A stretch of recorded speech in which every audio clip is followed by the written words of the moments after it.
আচ্ছা পরি, তুমি কখনো বদলাইবা না তো? হয়তো আমিও বদলাম, কিন্তু আমার একটা জিনিস কোনোদিনই বদলাইবো না। কি সেটা? তোমার প্রতি আমার ভালোবাসা, আমার মায়া। পরি, একটা কথা মাথায় রেখো, তুমি কিন্তু আমার আমানত। তোমার আমানত আজীবন তোমারই থাকবো, কথা দিলাম।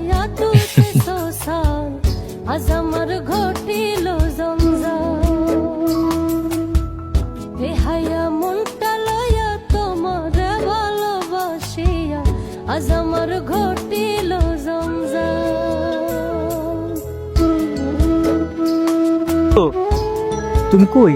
তোমার আশেপাশে এমন করতেছে কেন পরি? বাবা, এত কথা জিজ্ঞেস না করে তুমি সরাসরি এটা বলতে পারতেছো না? তুমি ফোন কেন দিছো? কার লগে আছো তুমি? কাগর লগে কই আছো তুমি? তুমি তুমি তেমন ছিলা না পরি আগে। আমি আগে এমন ছিলাম না, আমি এখন এমন হয়ে গেছি। তুই আমাকে এমন করতে বাধ্য করছিস। সব সময় কই যাই কই থাকি সবকিছু ওরে তোমার আবার বলতে হবে, তাই না?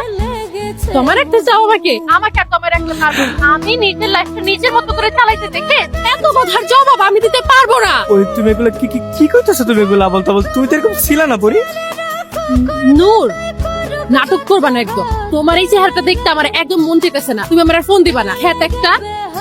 পরি পাগলাম করো না পরি, তুমি আমার কথা শুনো।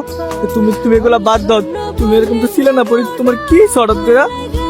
নূর, চুপ থাকবা প্লিজ। আমি এখানে অনেক ব্যস্ত থাকি, আমার অনেক ফ্রেন্ড সার্কেল আছে, আমার ভার্সিটি আছে, আমার সবকিছু তোমার জানাতে পারবো না। প্লিজ, আমি এখন ব্যস্ত আছি, আমি ফোনটা রাইখা দিব। আমি ফোন না দেওয়া পর্যন্ত তুমি আমার ফোন দিবা না, ঠিক আছে? পরি পরি